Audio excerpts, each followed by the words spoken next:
Polaris, and boom, just like that. Tyler Greves from SuperATV. How are you, man? Excellent. How are you doing today? I'm good. I am really, really excited. I've actually been planning on reaching out to you guys for a long time, but I'm super glad I did because just to go ahead and jump towards everything, you guys came out with this transmission that I'm like real interested in finding out more information about. But before we dive into all the fun stuff, how you doing? We're doing good, man. You know, it's been a strange couple months these past few months with the whole virus and all that stuff and the stay-at-home orders and stuff. But we've been luckily blessed with business has been booming, been staying very busy. There at the beginning, you know, we were definitely questioning what's going to take place as the consumers in the industry. You know, we're in a fun industry to where it's, you know, it's livelihoods, but still it's toys that we're dealing with, you know, grown up toys. And we're wondering if people were going to kind of cinch their wallets and quit spending the money.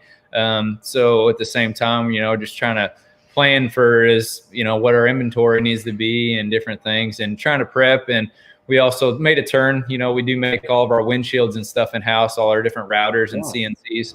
So we switched our gears a little bit in that department and started making spit shields, we call them, and face shields, which we went around locally everywhere and gave gas stations and different retail places these shields. So they sit on the countertop, so between the consumer and the retailer there to give that barrier in order. And that was kind of a way to stay open and, you know, keep there. But, you know, we just kind of, that's how we've always evolved, try to think outside the box. We have a wonderful team that's always thinking of ways, innovative stuff. And, you know, there was a calling for these shields, and being we already had material, it was easy enough for us to go into SolidWorks, draw something up, shoot it over to our router and start making some stuff. And so kind of did that. And, you know, we employ 300 people between here and our place in Shreveport, Louisiana.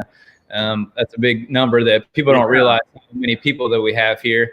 So the people that we could send home in different departments, we had a lot of people working from home over the last few months. And just recently we've started trickling everybody back in. We're still not quite to full capacity, but it's kind of, you know, as we keep going through these phases of the states reopening and allowing more capacity in that, you know, we've just been following the guidelines and the rules and bringing more people back in. But, you know, it's definitely been a weird thing, you know, the last few months. I've been working from home a little bit, but obviously I wear a lot of hats around here. So been in and out quite a bit, and, you know, just strange coming in, having to wear a face mask and keep your distance and not being able to get that social interaction with your people and doing a lot more talk over FaceTimes and pardon that noise. That's all right. You gotta love live interviews. Yeah.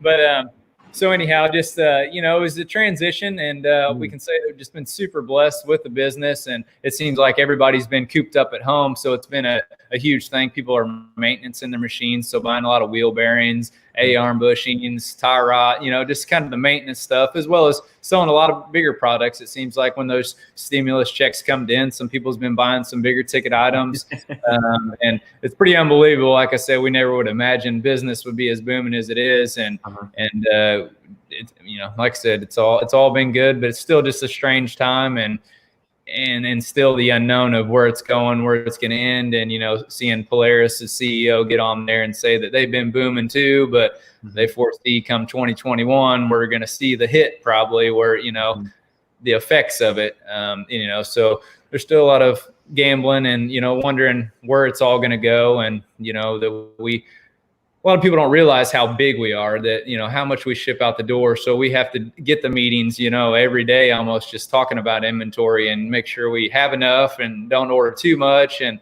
so, you know, it's still a guessing game, a little bit of gambling. But like I said, we have a wonderful team here with a lot of knowledge from different areas, with a lot of years of expertise. And so far, so good. And, you know, it's just keep on keeping on. Yeah. So first off, that is the single best intro I've had into a podcast ever. So that was awesome. You answered all of my how you doing questions all in one. You mentioned that you guys are dealing with some regulations. Where is SuperATV headquarters based out of? Yeah, we're located in Madison, Indiana, which is southern Indiana. We're kind of in between Louisville, Kentucky, and Cincinnati, Ohio, right on the river. you know, when a lot of people think of Indiana, they think of farm ground, a lot of flat ground. But being here in southern Indiana, it's the Ohio Valley. So, you know, from where we're at to about 20 miles north in Indiana is really nice countryside, a lot of hills and elevation change. Don't get me wrong, it's not huge elevation change, but Sure. 1,000 foot, 800 feet. And we just have a lot of rocks and valleys and ridges. And, you know, I've been a lot of the places all over the country riding, and it's definitely just, there's no place like home, but still this riding area is just right up my alley because I'm more of a technical driver. I like trees and vegetation and animals.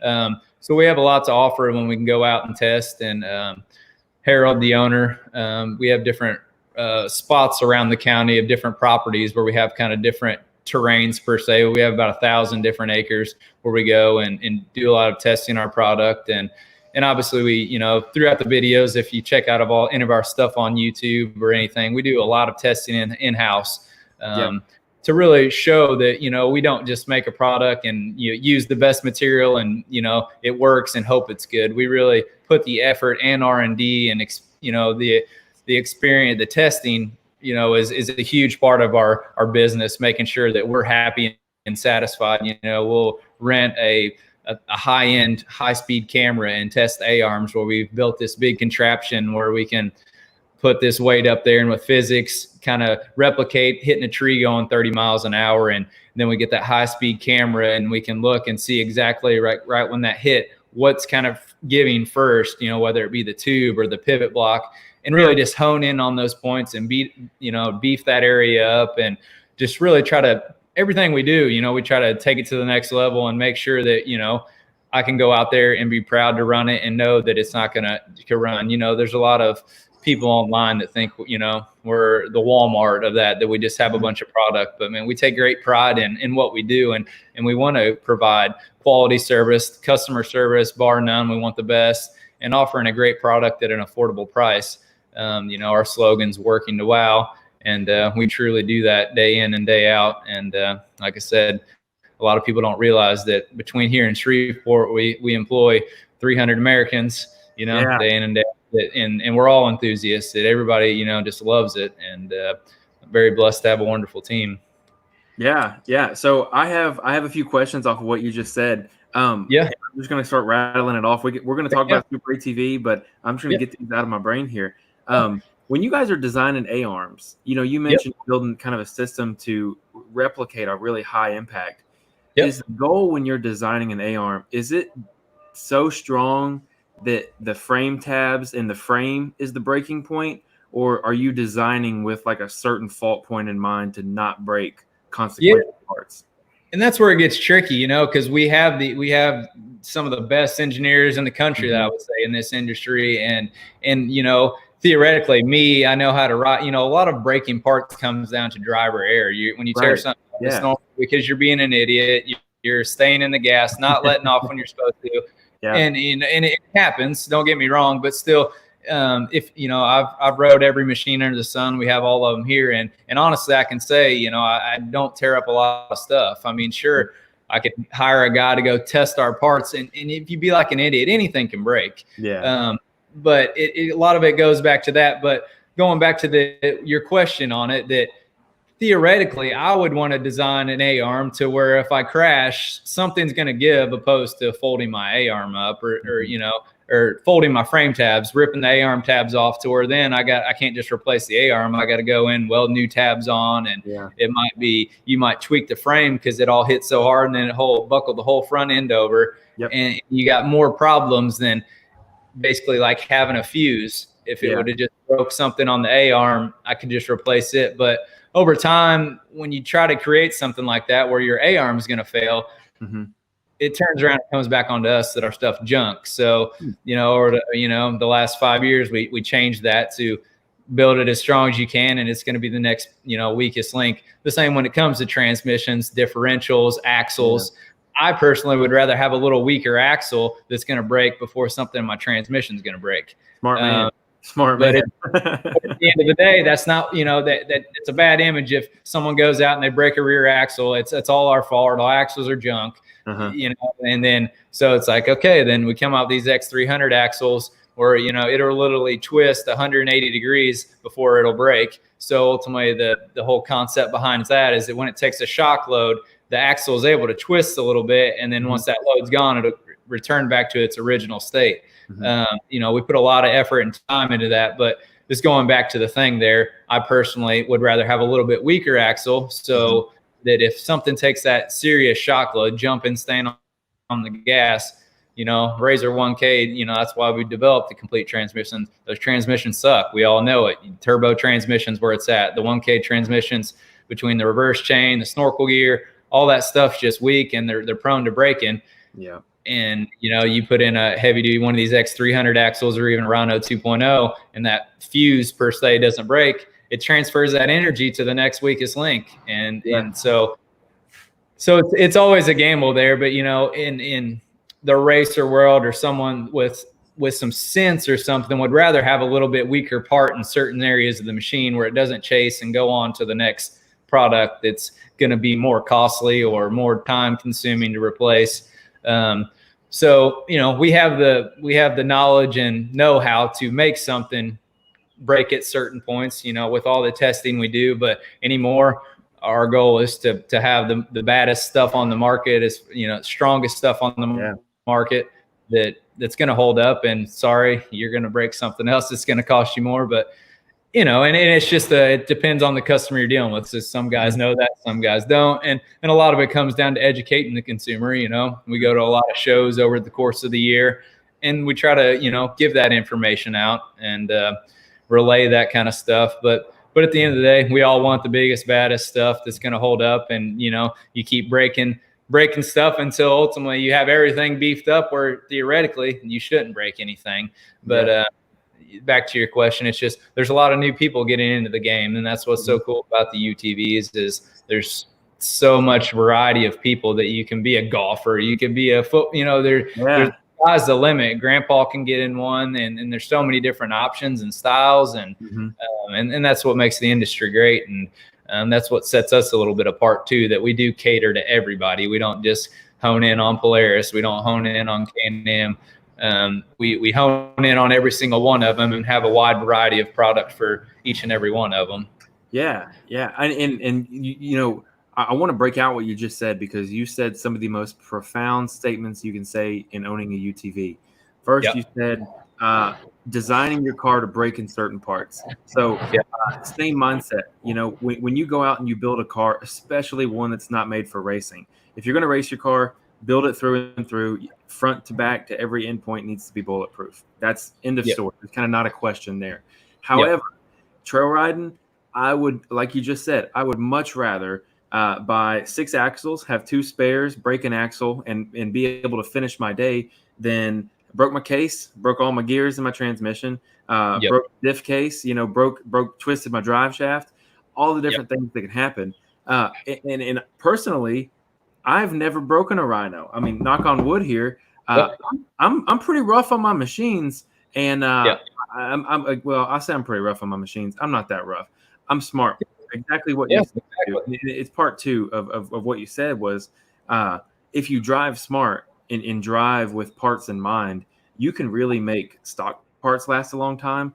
You can make just about anything last as long as possible because, I mean, you know, if you're not hitting trees or if you're not hitting, you know, a 6-foot cliff or 6-foot ledge at wide open speeds, you're probably not going to break stuff. You know, it's really not that complicated, but there is that demographic that wants to go hit the 6-foot ledge at 30 miles an hour. And that's their thing. And I think it's great because that's some of the best entertainment that you can have, especially if you're close to the truck and it's the end of the day, everybody's good to go home and you can just trailer or you can just drag it right back to the truck. So that's a good time there. But let's go ahead and get into it because I'm going to have some residual questions. I run your guys' boxed A-arms with the threaded joints in there. I want to talk about that, just kind of explain the benefits of those.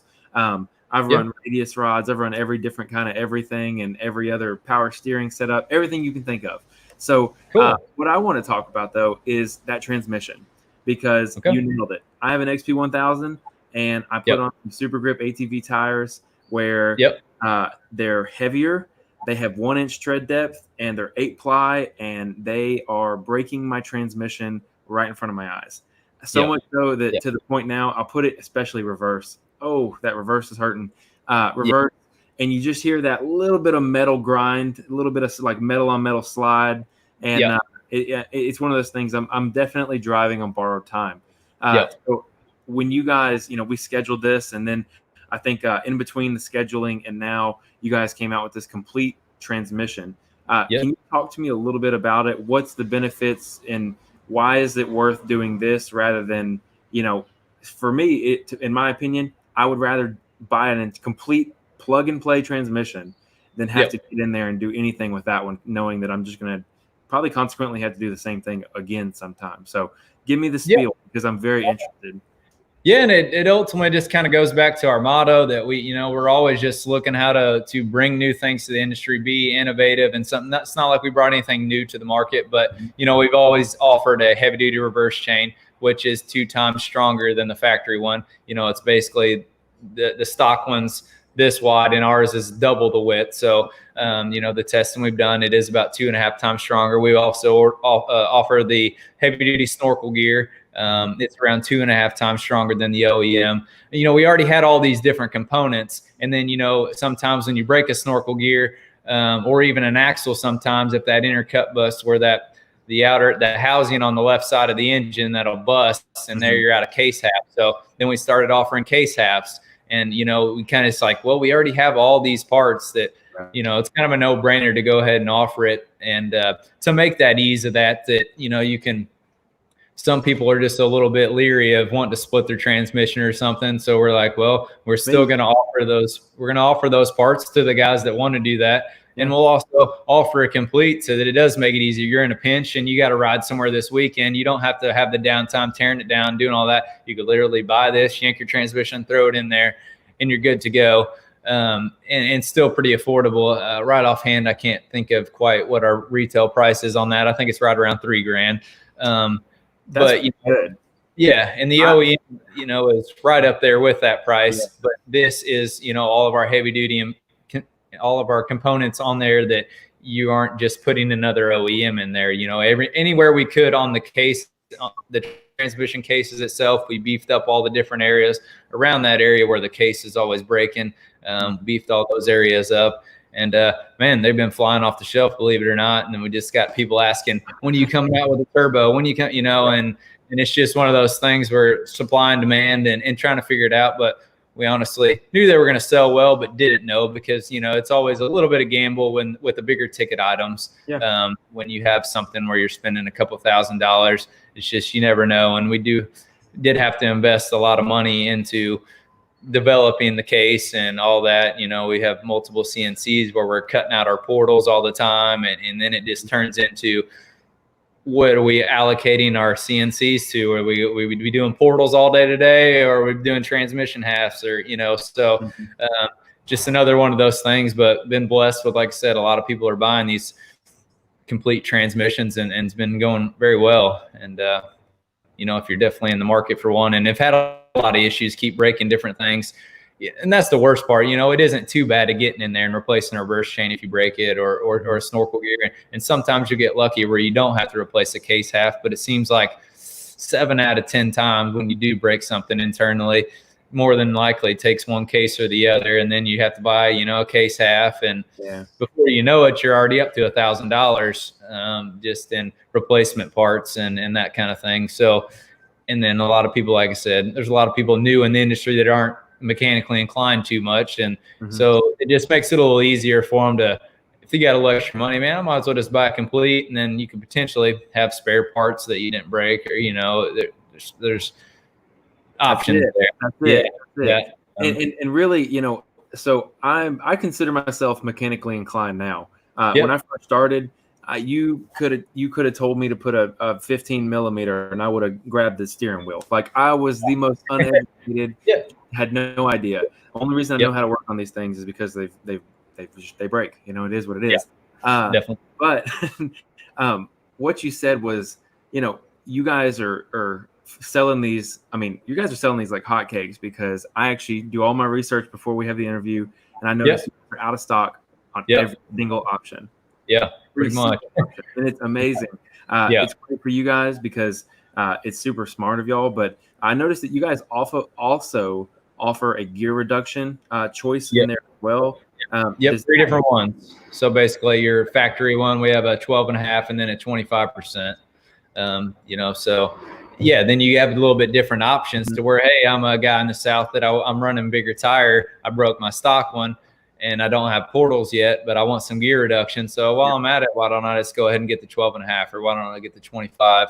And yeah, you bring up a good point there that gear reduction, especially for the guys in the South, it's just crazy that now the tire sizes, that even whether you're out in Moab or anywhere, rock crawling, wind rock, the tire sizes, everybody wants to no longer, 30s are a thing of the past. The 34s is kind of the new norm around here. In the South, they're up to a 63. And all that is, I would say that we revolutionized the industry with our portals to allow people with this gear reduction to have these big tires. Like I said, I was in Texas this past weekend, and I just love going down there, and just the big bikes you see running our 8-inch portals, with a 45% gear reduction, and everybody's at least on a 40, but now everybody wants to be like on a 50. And the biggest bike in existence right now, I think he's on a 63-inch tire on a Maverick X3, and it's just looks almost stupid. It's so big, but he's winning bounty holes with it, and it's pulling right through. And it's just incredible to think that these little UTVs, what they used to call golf carts, are now running 63-inch tires. And like I said, it's all due to gear reduction, and the GDP portal is what's revolutionized that game. And it's really been cool to see that evolve over time. And we're on generation 3 of portals, and that's so it's a very cool product. Let me ask you this: what is the right application? If someone comes to you, I've got 30s on my machine. Yep. I run a stock transmission. Someone comes to you and says, "What is the right gear reduction for me?" For example, I just want to do some rock crawling. Got a really heavy 30-inch tall tire, or I have like a 32-inch tall tire. What would you recommend? And you're talking just in the transmission, just out of those gear reductions? Yeah. I preferably, if I was me personally, and I'm going to keep around the 30-32, I would just be going with the 12.5%. Is it a big noticeable difference? Yeah, you can definitely, you definitely tell some pep. You get, your machine has some more pep in it, and you don't feel that dogginess. And definitely paired up with like one of our clutch kits. I mean, it's night and day difference. Yeah. The only reason I say not 25, that's going to be more going to, like a 34 or a bigger tire. Just it seems, people that have 1Ks and stuff still like to go out and rip a little bit and have fun, to whereas you start getting gear reduction on it. I have a personal 4-seater that I have 4-inch portals and 30% gear reduction, and it really just took the performance out of it as far as going out and right off the showroom floor. It's like a sports car, just drifting and stuff. When you get the gear reduction, it's just a lot more grunty and torquey on the low end. It's just not as applicable. But the style of riding I do, cruising around, I don't even really ride in high too much. I'm always in low because, like I said, I love technical rock crawling and wallering around and doing that sort of thing. So it really kind of comes down to a matter of preference and the style of riding you do. If you do like high speed stuff, then you definitely wouldn't want to go with the 25. But the 12 is like a happy medium there, where it would still will go plenty fast to what you want. And that's the thing about the transmission gear reduction. It's not like quite like portals. You don't really realize it as much too, because obviously when you put portals on, it's a little extra weight that your machine's feeling, pulling, and all that as well. But it sounds like you're from Tennessee down there around Hubert and all that, and you guys ride the same style as we do. And I would say definitely you would be happy with the 12.5 with your setup, and definitely would tell a noticeably difference that it just, your machine doesn't struggle so much. Well, that's what I always ask, is because I'm a big proponent of clutch kits and then getting all that squared away. But if you have the money, I mean, getting a gear reduction is something. It's just in the engineering side of things, you can't replace reducing the output of the engine as something that's going to happen in the clutch. Like that's just the nature of the beast. Exactly. So I'm a big proponent of gear reduction in the transmission. I haven't figured out what I'm going to do with this car yet. Yep. Future's got some question marks for the family right now. So we're figuring out exactly what the future is for this, because being a 1K, to get it to where I would love to get it, where I can really get in there and beat on it. It's there's some money there, and it's almost better to go just buy a turbo and just start over. I know a guy though that can get you hooked up with some good deals. Okay. Yeah, absolutely. Yeah. But it's one of those things where, I always try and tell people, you don't know how bad you have it until you ride in something that's good. Like I tell people all the time, getting your like springs and your revalving done in your shocks, you don't know how crappy your car rides until you go get that done. And that's very true. Same thing with these transmission upgrades. You don't know how how much power you're losing until you actually get it corrected out. So I think it's awesome. I really wanted to like hyper focus on that one. Wanted to hyper focus on the transmission too, because that one is counting its days. I'll say it like that. Definitely. Yeah. When you're ready, you got my number. Yeah, absolutely. And anybody that's tuning in, definitely we have a knowledgeable staff. You can either give us a call, or our guys that are on social media all the time. We're all very knowledgeable and willing to help, and and try to make good deals for people, and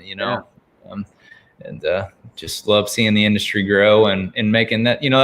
That's our passion is, what can make you enjoy your machine more. What, like you said, you put a bigger tire, but now it's a dog. So what can we do to make you happy and satisfied with your purchase, that it might not quite be where you want it right from the showroom, or right after you just spent $800 on tires, but now it's a turd and you're like, you can't. There's just all these things, if you didn't do enough research, you're kind of just an impulsive buyer. Oh, there's a good deal, but then you put it on and you're disappointed now with the performance. So that's where we come in and try to, Super can help you with this or that. And it's cool stuff. Yeah, absolutely. So I want to ask, you guys are kind of gaining this notorious reputation on social media for having like funny responses sent back to them. Yeah. You? Now I got it's Corey and Eric. Eric gotcha. A little bit more on the side of just keeping it, and that's our motto, and is kind of just be real with the people. That's even we're up to 300 people, and you come here to our facility and you're like, holy cow. And we could appear somewhat corporate or whatever, but we're still a family-owned business. There's no dress code here. We're very laid back, and that's how we want to keep it. Even the bigger we're the industry leader, and we're just massive compared to anybody.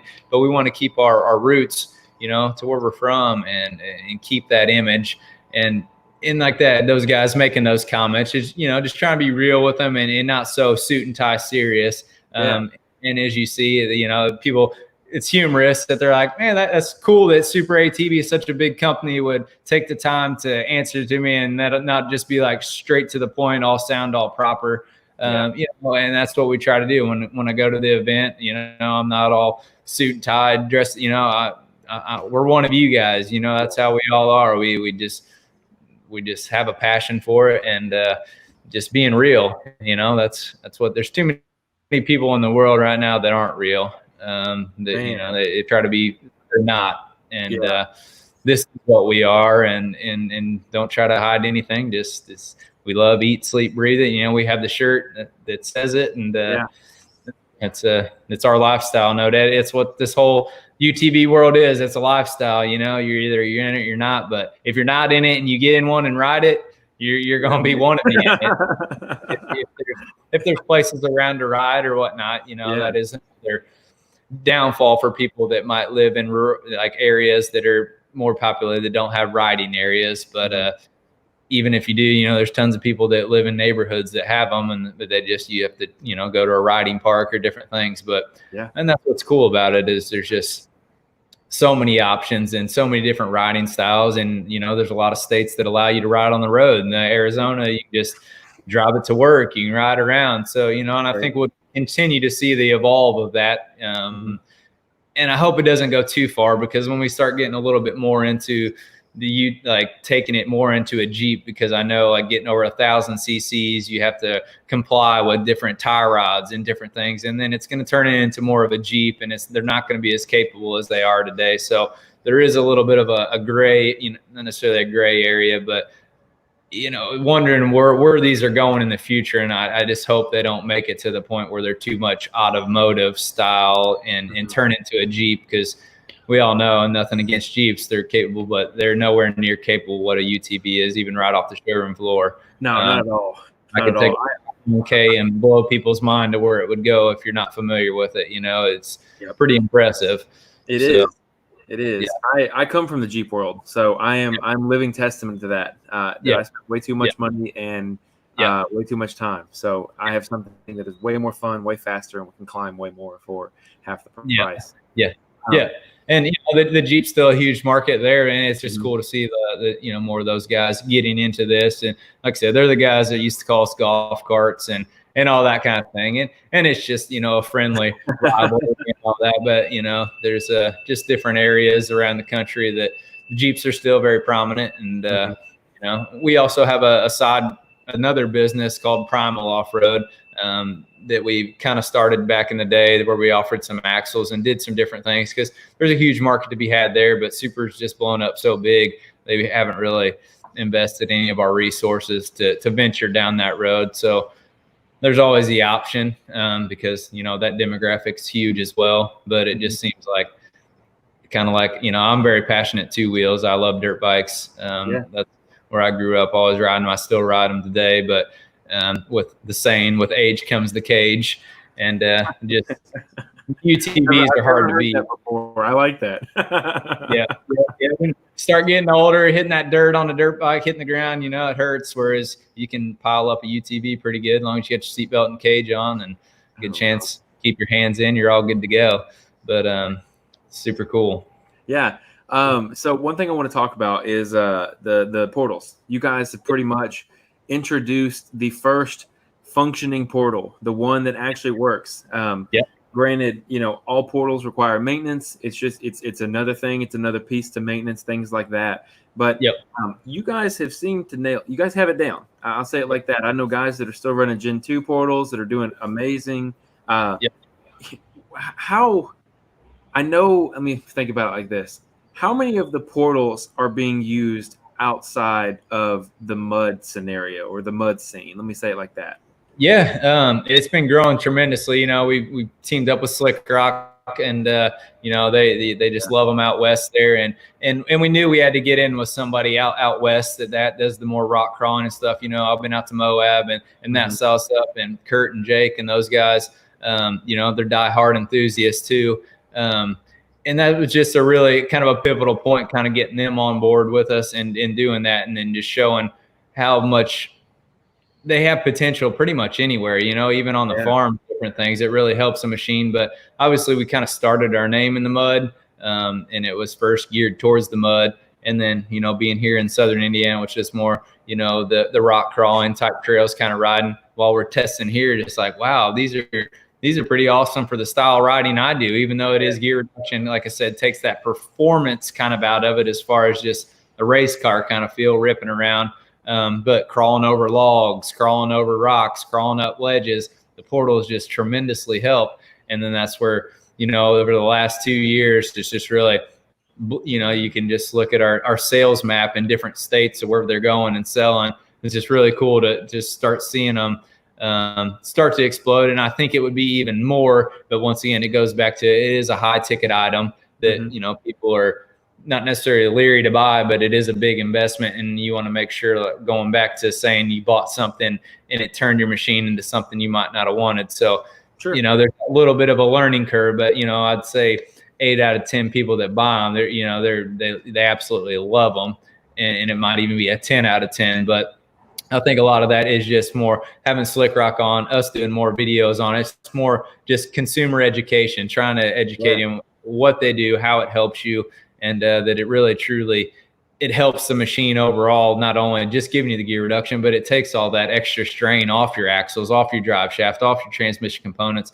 It just kind of, with having that gear reduction out there, all those shock load, it kind of loads in the box out there and doesn't transfer all the way to your other components. So at the end of the day, it makes your machine kind of last longer. You don't have wheel bearings anymore. There's definitely multiple benefits, and a lot of that's just been educating the consumer on, what style of riding you do. Can you afford it? If you can, and you do this type of riding or that, you're more than likely you're going to be tickled to death. But yeah, it's just been a pivotal thing. We have all the way from the 4-inch all the way to the 8-inch. Definitely the 6 and the 8's definitely geared towards the mud guys more, obviously, because 6-inch lift's a lot of lift. And then we have it in a 30% or a 45% gear reduction, and then the 8-inch and a 45% gear reduction. And then more like around here, what I run's the 4-inch with a 30% gear reduction. But we also have a 15% gear reduction, which was a little bit more geared towards the Rangers and Defenders and those kind of machines that already have like a low. So it doesn't get them super low when you throw 30. Yeah, they're just it's pretty cool that, just like I said, and it's what's kind of revolutionized the industry to allow machines to do a lot more, being able to put bigger tires. The Slick Rock guys, so we developed that 35-inch tire for them. And now they're wanting 37s, and it just blows my mind. It's just not long ago that when we came out with a 32-inch Terminator, we thought that, golly, that's a big old tire. And then now we have 40-inch tires that it's like the new norm, and that's crazy. Yeah, and I'm always just wondering, where is it going? I really think like the guy that has the 63s, it can't. I mean, I don't know. They're going to bigger, but work. It can't work. There's no way. It could potentially work, but when you get one, we have the big green, the Mega Razor, we call it, on 50-inch tires, and I ran it in bounty holes. But when you do get that big, it really takes the drivability out of it, just as far as steering and going through trails, where it kind of turns it into a race car per se, that it's more built for a bounty hole. The same with the guy with the 63s. I probably don't see him going out trail riding too much. I don't know his background, what he does, but it's competition bike. It's made for competition, made for the mud holes, and it's getting hard to find big tires like that. Like I said, the tires that we have on there, 50-inch, it's 240 pounds a corner between the wheel and the tire. And it's, that's a lot of extra weight, almost 1,000 pounds in wheels and tires on that machine. That's a third of a machine's weight. And when we built it, I took it down to River Run for one of the Ingenegos bounty holes, and got drawn to go first. And it's kind of like, here it goes. Yeah, it does. And everything held up, and it was, the crowd went wild, and I was a little bit nervous. It's always kind of sucks being the first one to go through a mud hole, because if you think about it, if you ever rode like out in a muddy field or something, when the first guy that goes through, you're basically plowing that mud out of the way, and the second guy can ride in those tracks. So being those big tires are, I think, like 14 inches wide, but trying to plow through that nasty mud, and there's a big wall at the end to climb up. But it's super cool to make it through. The crowd went wild. I don't get too excited about bounty holes. They're kind of boring to me. Like last weekend, went down and did a bounty course, which is more exciting. More every time someone's running around every corner could be a catastrophic failure or a crash. And so the bounty hole is more, you drop in, you might break an axle or bend something, or just doesn't have that excitement. But being able to go first and just hear the crowd go wild over that. So it was a pretty epic moment in the industry to go. And the guy that was, they call it the pivot guy. I had Aaron on there, and he was pivoting, trying to waller the machine, and he was standing on the roof after we go. And I've never done one, and they have that tug rope off the back of the machine, and everybody's cheering. I'm like, yeah, we're like, where do we go? And I'm like going, and I drive like a good 100 yards past where I should have stopped, and I'm just dragging the tug rope, and they're like, stop, because they got to take it back to the start line, and just all the adrenaline and emotion. And so it was just definitely a cool experience. But, like I said, that was the biggest machine we've built with those big of tires. And like I said, that's what portals are all about, giving that gear reduction, and has really changed that game to allow these big tires to run. And so many different applications that I won't ever have a personal machine probably without them for the stuff I do, anywhere I go, even down to Hubert's or out to Moab, everywhere. The 4-inch with the 30%'s freaking pretty dang solid for anything and everything. Well, you'll have to give me a call next time you go to Hubert's, and Yeah, we'll meet up and for sure. we'll go ride some trails. Yeah. So, Heck yeah, that'd be awesome. yeah, Definitely. man. So kind of just in the looking towards the future, because this is such Yep. a strange time. We're seeing Yep. this really strange boom in the UTV sales. Like it Yep. everything that was supposed to happen, the opposite happened. So Yep. we're all in this weird zone where we're all, no one knows what's going to happen, but we're all just holding on. And it seems Yep. like November, the world might crack open. So it's one of those things. We're just in such a weird spot right now. What Yeah. is the future of SuperATV? What do you guys, what are some short-term goals? And then what are some long-term goals that you guys are looking at? We're all over the place, man. I mean, that's kind of why we're where we're at. That we don't settle for we don't settle. It's always trying to think of the next best thing, and really that's where we come in so much on social media and going to these different events, just trying to hear what the consumers want and different things. And I honestly don't know where it's going to go. We have some other things up our sleeve right now. We got a new product that we're really excited to drop. We were going to drop it closer to the first of this year, but with this whole COVID mess and didn't know where it was going to go. And it's going to be a little bit more of an expensive product, but definitely a game changer. So we're kind of figuring out the timing when we're going to do that drop. It's going to be amazing. It is amazing. That's all I can. Yeah. Okay. All right. It's a teaser. I'll let you know when it's about ready. Okay. So we can do something.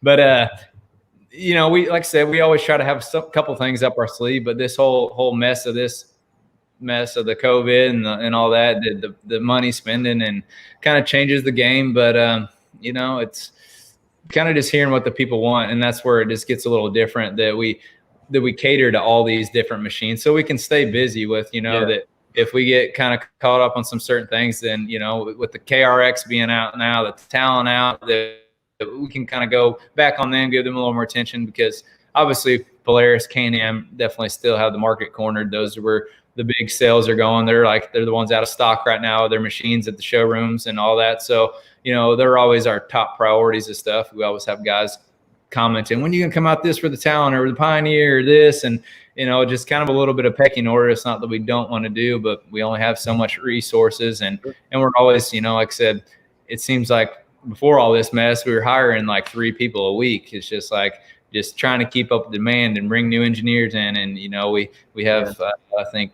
22 in-house engineers now that, it's just a lot of seats in SolidWorks that we kind of dedicate them that you're going to be our A-arm guy. You're going to be our windshield guy. You're going to be the skid plate guy, and kind of delegate that way that they're tasked with those, that we don't have Jim Bob over here. He's tasked with all these different things. So we kind of make sure that we kind of get the engineer. You're a suspension guy. So, all right, the first thing you're going to do, we're going to get the one for the Razor Turbo, then the Razor 1K, then we're going to do the KRX. And then just more that way they're on suspension, and it just kind of, then they have a project manager over them that sees through the project and makes sure that we go from building it here, prototype in our shop, then we get the prints all drawn, then we build one off our print and manufacturing our manufacturing area, and then make sure it's all spec'd. Then we take it out, ride on it, beat on it, make sure it's good, bring it back, check it out, get it all good. Then that's when we send it off into production. And that's why, like I said, we spend a lot of time in R&D and testing where, some guys in the industry will build something, it works, it's great, but they didn't really put a lot of different things like we do. We just make sure we do try to go the extra mile to make sure it's good. And we are all human. And sometimes we do make stuff that breaks, and, and that's where we want to hear the feedback. And it goes back to, we offer a lot of lifetime warranty, different things, because we do stand behind it.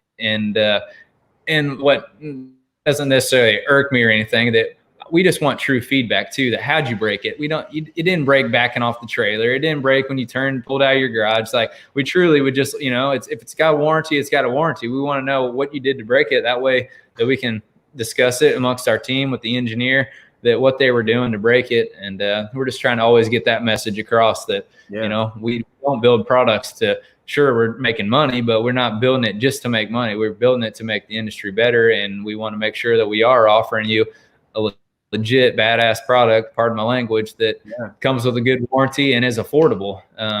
Back in 15, 16, I did a lot of racing, the Mint 400, King of the Hammers, all that was kind of dipping in to see that, showing that our product can hold up to it, do that different thing, and just see how the market, kind of perceived all that. And then we came to realize, for the investment that me dragging 8 guys out to King of the Hammers, paying for all those people out there, hotel rooms, a semi getting out there, this and that there's a lot of big investment and there's not a lot of ROI. When we come back here and post different videos, different things, honestly, a lot the people that we're after for our consumers, they don't really care about racing. They can't relate. They don't, it's not them. They're not the guys that are buying the high end stuff all the time. It's a pretty niche group, but it really allowed us to up our game in developing different things and seeing how well it holds up. But we've kind of went back to our roots to build that product. But we're trying to market the blue collar guys, the guys that go out and ride, probably like you, that's just weekend warrior. You go out and ride and you break something and you want to replace it and you'd like to go ahead and maybe get something that's better than stock,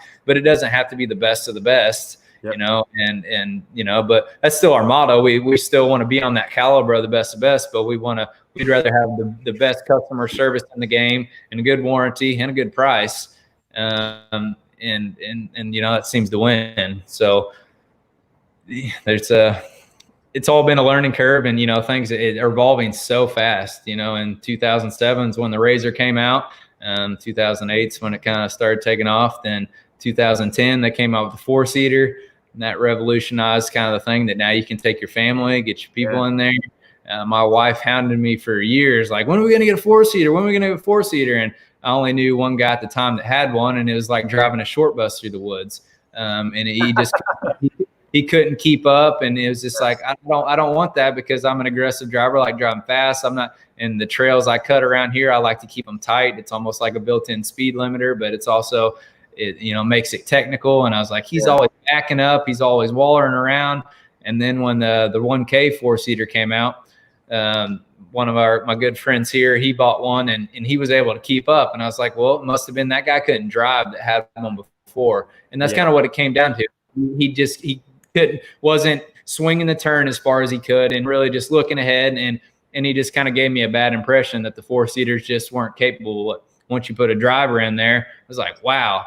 And then a couple of years later, I was like, all right, I'm going to go to a 4-seater. And now I won't ever buy another 2-seater. Even for the tight trails, I still have the same trails that I rode back in the day that are still just as tight. And I got the 4-seater with portals on it even, and can go down them. And it's just unbelievable how much more capable a 4-seater is to a 2-seater. And you can get more people in there, or more crap in the back as far as spare parts. When I go down to Windrock Brimstone, I can fill my back 2 seats up with an extra axle, my tool bag, some water, just anything and everything. So having that extra room is pretty crucial. And once again, too, though, if I want to take a couple guys from work or something, that it's just nice to have those extra seats. And I definitely think I'm to the point now where I think 4-seater, if you are a weekend guy, and here's my only asterisk behind this statement is going fast. And James Cantrell actually just chimed in here, and James has the new Pro XP4.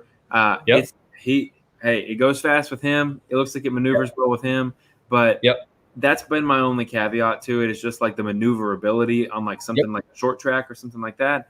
But all in all, that's, the short track aspect is probably 15% of my total riding. So it's really not that big of a deal, but just that extra wheelbase alone makes, trails way easier, and it makes it a lot more fun to have your friends and things like that. So I agree with you. But really, I want to ask you, because you are outside the OEM world, but you deal with all the OEMs. So if you had to rank, and this is, I'm asking Tyler here, not necessarily SuperATV, but I'm asking Tyler, if you had to rank the machines, we'll say this: if you had to rank brands from top to bottom, who is at the bottom, and who is number one? So start from the bottom. From the bottom, it's kind of like the same battle as you do with automotive. Ford, Chevy, Dodge, it kind of comes down to the styling and the interior you like, the look you like. At the end of the day, they're all a good vehicle, and you always have the battles back and forth. But on the UTVs, I would probably say at the bottom right now is Honda. then I would go Kawasaki, Can-Am, and then Polaris. Okay. I don't know if I left any big one out there, but those are the top 4 of what I would call, they're in the sport industry, but Right. also do have that. But I would still, out of both sport and utility, it's still in that order.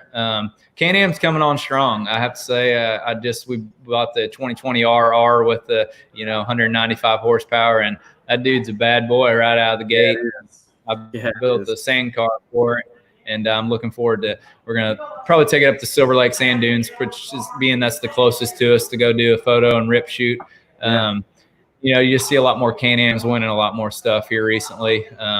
Just getting their durability and that 4-wheel drive. For the longest time, the X3 and the Maverick came out. Their 4-wheel drive is garbage. It's always been bad. That diff lock, the old one-wheel peel in the front. This has to turn so much of that, but seems like the new Smart Lock, True Lock, all that stuff, getting a lot better, and in the power they're putting down. That X3RR is a rocket ship. It's incredible. I've said it before on the podcast. I've rode in Hubert's before, and it is so much more power than that chassis needs. I'm a big proponent that like Can-Am could reinforce that chassis about 3 times as strong as it is. That would be equivalent to how much power it has. It feels like you're in an airplane. It's so little weight compared to as much power.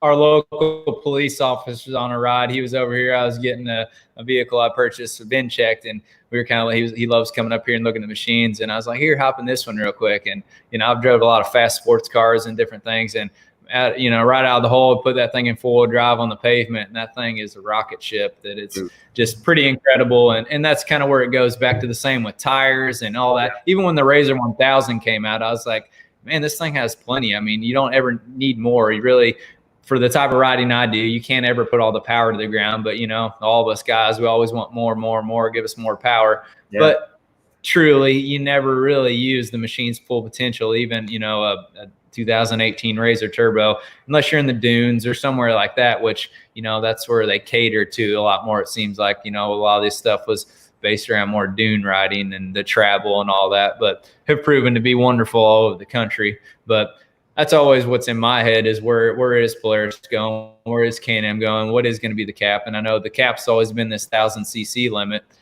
with, California's regulations and kind of hindering us, which is just weird to me because you can go buy a Hayabusa or a crotch rocket that is a plum, run 200 miles an hour, and you don't have to wear a helmet. You're fully exposed, and these have seat belts, roll cages, but yet we're being limited at the power and all that. It's just kind of odd to me that we're kind of getting a little bit shafted on that part to see where it could go. But at the end of the day, like I said back when the 1000 came out, we're like to a point where I'd be happy if it stopped here as far as the power wise, and now that comes out, and once you have more power, you don't want to go back for sure. But it's like, when you get to 300 horse, it's just getting out of control, really. We got some mean tunes for our turbos and stuff, and I don't personally like it for certain stuff I do because it's just so raw and just rowdy that you don't use it, and it almost gets you more out of control than keeping you in control. But guys want it. If there's opportunity to make anything faster and it's affordable, that normally people make the upgrade. I mean, same with the new Corvettes. People want to throw a supercharger on them, or there's plenty of that. That's what's cool about the industry. I got the biggest and baddest, and you think you can beat me, and that's what makes it fun. But I always, you ask the question where we're going. I like to wonder where the industry as a whole is even going. So that's my next question. So I know it. I can see it in your eyes. You have an idea where it's going. You keep bringing up this 1,000cc thing. I've talked to a couple people about, maybe they'll just have a California edition, and it'll be regulatory there, or they'll have something for the East Coast that's over that, or, some kind of system where they break that 1,000cc, because there's not really much more they can do. In my opinion, we're kind of at the max with suspension. We're at the max with all these other, the Pro XP is probably the most comfortable machine that I've ever ridden in. It's an arm and a leg to buy one, but then you have the Turbo S, which is the suspension king. The Can-Am, which is truly the suspension king, but they're right at the what seems to be the upper limit of all of those things. what is the future? Can-Am is blazing power. Pro XP was a little bit different and kind of hit a different string and was a little different marketing strategy. But where are they going? And what does just to piggyback, what does Polaris have to do to catch up to the momentum that Can-Am has right now? Yeah, that's a good question. And I mean, it's like the world right now. We don't truly know, but I think that, once the Pro XP came out, I got fortunate enough to went over to Pastrana's and he had the only one in the world. And Hubert let me take it for a rip and got to ride, right out of the gate and, just checking it out. And more my thing was, the power is there, the suspension's there, they have the live valve and all that stuff, which is top notch.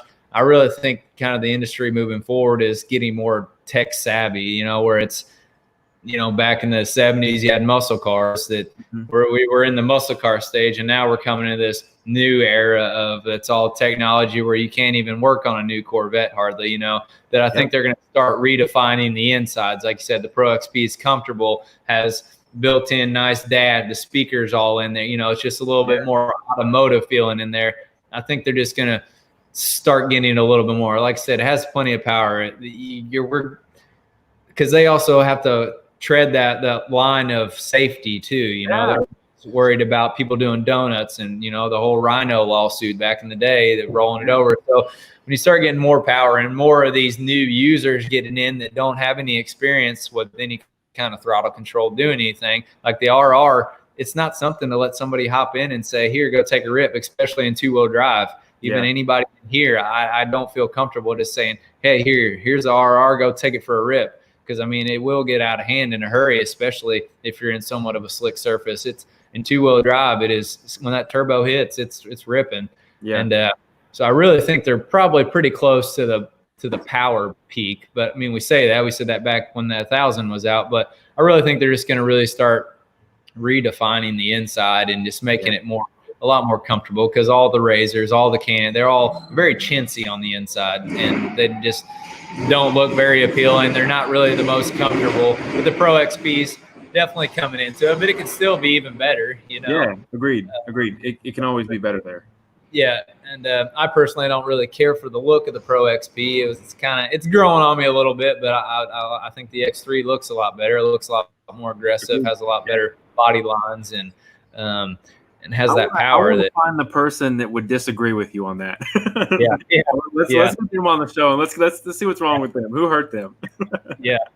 But it's like anything that once you look at when a new Chevy or something comes out, that it's like but once you get some wheels and tires and different things on it, you start making it your own. You can kind of definitely transform something into that looks pretty good. And I've seen some build Pro XPs and they're starting to grow on me a little bit, but they still are. They're not as sleek looking as the X3, but I don't know. That's what I envision them doing, is going more towards just trying to make it more comfortable and more user friendly, that your phone links up and you can do different things with your phone. And that's just seems the way of the world. Even in the last couple of years, that technology is just getting out of hand, and artificial intelligence and all that stuff's just getting maybe even scary per se as to where it's going. Don't be scared of it. I deal with AI and ML all day. It's not that smart yet.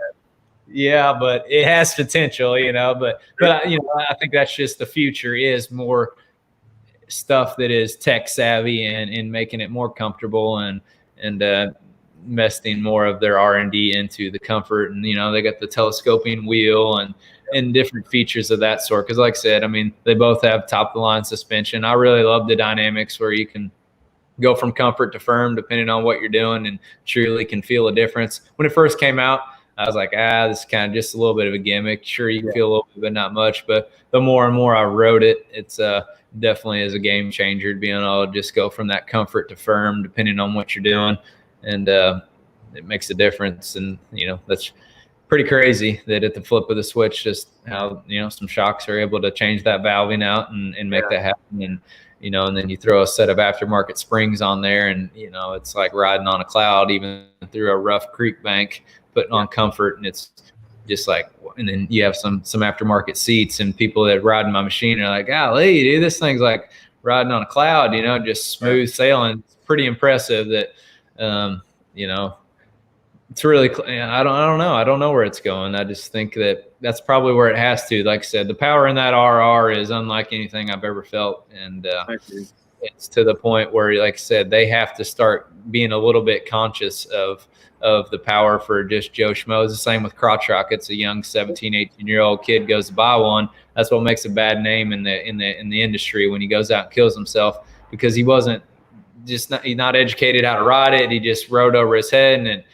And so, I deal with Frank with the Razor Form a lot, and, they're big on safety, or, all the industry. That's why we don't ever really see a lot of videos that we post from us riding, because we do ride a lot without our helmets, but we don't want to promote that, for the generation coming up. Safety should be a huge thing. And, that's how the manufacturers are. You need to have your helmet and all your safety proper gear. But I always hear from Frank that, just talking about donuts and different things, that just, the risk that lawsuits come in, that, that you get people getting hurt seriously in these things, and it falls back on that manufacturer of why you had this or that. And so, I don't know. I would think we have to be close to the power, and they just rely on us or different people in the industry to give you what you want, or, big bore kits and anything if you're going to need more. But it's definitely hard to say, but we love it. We love it. Yeah, absolutely. Everything we're complaining about is not a true complaint at all. Yeah, it's just truly. No, it's not. Yeah. So my last question for you was about Project Cleanup that you guys have, and you guys are using hashtag SATV Trail Cleanup Challenge. Can you tell me a little bit about that? What can people do? How do they enter, and what can they win? Yeah. You kind of put me on the spot. Honestly, I was a little bit in the conversation, but not fully. But I mean, it just kind of goes back to, we go to, like I said, a lot of places all over the country riding all the time. And it's a shame going to a lot of parks and seeing how much trash is left laying on the side of the trail, that people don't throw it back in their cooler or in the floorboard. They throw it over the hill. And it really irks us and me personally, just carelessness. That's what gets parks shut down. That's what makes people that are against our industry and stuff. There you go. Can you see that? Yeah, I can see that. What allows us, these parks to close down. And I mean, that's at the end of the day, that's what grows the sport, getting more people in it. But it goes back to, like I said, if you buy one, you live in a neighborhood and you rely on these parks to go ride, and the closest thing is 4 hours, then you're probably a little bit more apt to, you're going to go buy a different style of something, a motorcycle or something, because it just doesn't play in your demographic to get there. And we just see more and more parks sometimes closing down, and anytime you give them fuel for anything, as far as, you got all these people out there that are being heathens, just throwing their trash on the ground and not taking care of stuff. And it's kind of just, it's easy to, pick it up, pack in. I've always been raised to pack out what you pack in. You brought it to take it back. And, if you're drinking it out of a can, it smashes, and you can actually make it smaller than it was. And, put a trash bag. And, but it's just, like I said, we try to do different things to this thing, and just offering to, give $100 to that get people out there, and just try to motivate people to get out there, clean it, and tag us. And it's just kind of a different avenue for a little bit of material, and to just kind of give them back to the industry. That's kind of what we try to, that's one of our slogans too, is just, we grow it. We do truly eat, breathe, sleep this stuff, and want to see it grow. We see a lot of different cleanups go out, for out at Glamis and different things. So just trying to help promote that image, that in education, maybe, that a lot of people might not think about it. They might, but it's just more trying to hound on them a little bit, but, not in a direct manner. But, come on, guys, just clean up a little bit after yourself. That sure, it could get pulled over with an empty can back there. There is that risk if you're doing that kind of thing, but it doesn't make it right to throw it over the hill or that kind of thing. So pack out what you packed in, and doing this, it just potentially you could win a gift certificate, and absolutely. And get your image on our pages. Yeah. So what I wanted to do is I want to run through the ways to enter the SuperATV Cleanup Challenge. Snap a photo as proof that you've cleaned something up. Post the image to your personal Facebook, Instagram, or Twitter. Tag SuperATV and use the hashtag SATV Trail Cleanup Challenge somewhere in your caption.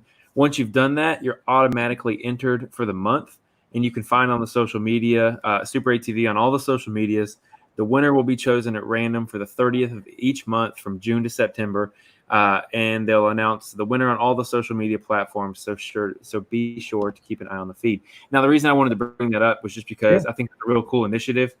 Anytime anyone can perpetuate cleaning something up, or having that whole mindset of pack it in, pack it out, I try to push that. So wanted to highlight that. I appreciate you bringing that up. Like I said, that's the stuff that the people that are trying to shut parks down, that's just an easy target that they can go to, they can go out there and take those pictures the same as you could go pick it up and use it against us as a whole. And we just have to be careful, because there is all kinds of places out west for sure that are trying to close stuff down, and any fuel that they can get, it's hurting all of us. And that's the thing that you just, even though it's in your area, you got to think as this industry as a whole, that you're not just hurting this particular place, it's everybody. That's the beauty of America, that we have a lot of different riding places to go and travel across the country and go and make destination spots. And the more we can keep open, the more that you can just put something on your bucket list to go out and try something different. And that's a fact. That is absolutely a fact. Yeah. Well, Tyler, that's pretty much all I had for you. Do you have anything else you missed? Not really. Just like I said, feel free to. I guess you could kind of say where all is this just posted on your channel there and on. Yeah. So I'll we'll talk a few minutes after we close this out, and I'll have links to SuperATV on all the posts. Typically, what happens is on Friday, all the actual audio version goes up, so it's nice and easy, and it'll be all buttoned up. But anything else you need to say before we go off the air?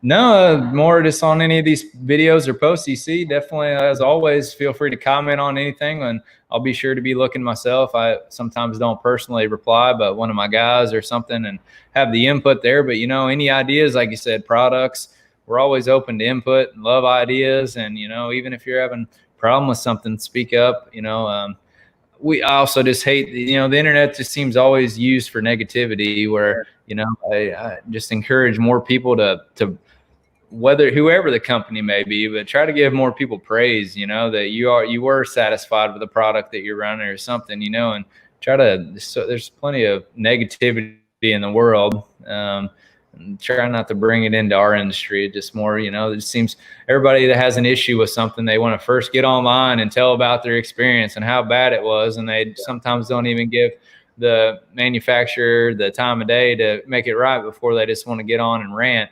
Yeah. I know sometimes things can happen, but we sometimes hear the stupidest things, like my bumper doesn't fit, I can't go ride this weekend. And it's like, it's just, it's silly things that, we understand frustration, but we are human. And, but I would just love to see more praise of different things. And I'm not saying just even our products, but be nice if more people just said, hey, I installed these tires, or I did this, and man, it's working great. And, just more conversations that are fun and trolling. There's plenty of trolls in the world that love negativity, but just another thing. I'll tell you what, let me do this for you.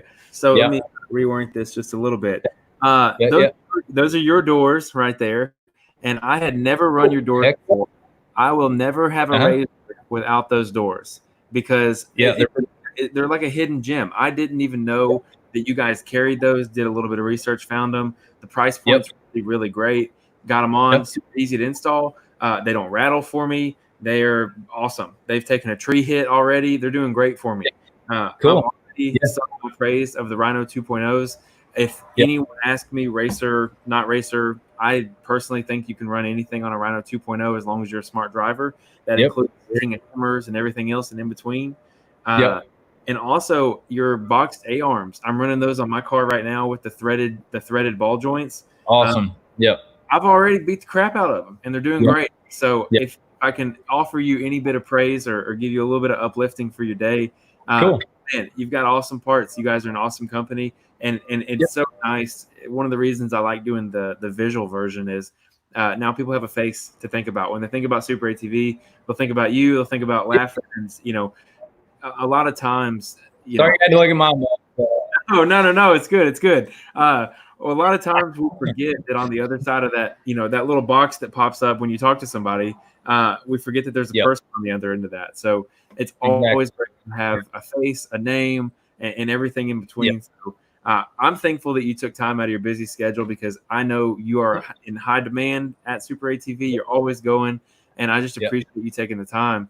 And I appreciate you guys making the parts you do, because not only are you guys the largest distributor, but you guys push the market harder than anybody else. So everyone else is pushing because you guys are pushing right on either, right beside them. You guys are shoulder to shoulder with everybody, and y'all are always making improvements and always causing someone else to have to improve their product as well. So as a consumer, that's great. That's great. Competition is excellent for the consumer. So thank you. And thank you That's what it's all about. For sure. Yeah, man. Yeah. And being someone that enjoys the show too, or that enjoys going riding. That's the main thing. You're an enthusiast yourself. So that's why you guys make good products. That's why y'all know what products to make. So all in all, our drive.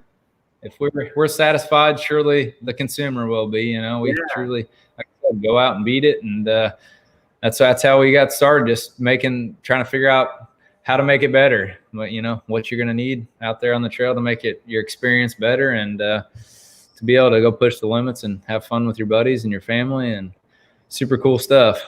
Yes, sir. Yes, sir. I appreciate you having us on here as well. And if we can ever help with anything, never hesitate to reach out, or anybody watching this. Like I said, we're here pretty much 8 a.m. to 9 p.m. every day of the week, and ready to take a call or answer a question. We have a huge knowledgeable staff, both in the customer service department. Every department's pretty full, and we have a lot of knowledge amongst everybody. And like I said, when you do make those negative comments, you're talking to all of us, and we all do take it all to heart. And but at the same time, it fuels us to make us even better. That that we don't get discouraged from the haters, but they say fueled by haters, but we're not like that. But it does fire us up and makes us want to excel even more, and just keep bringing great products to the market, and basically keep up if you can.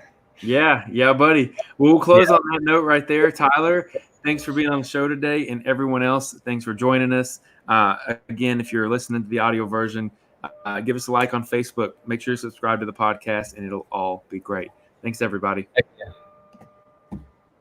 And we'll just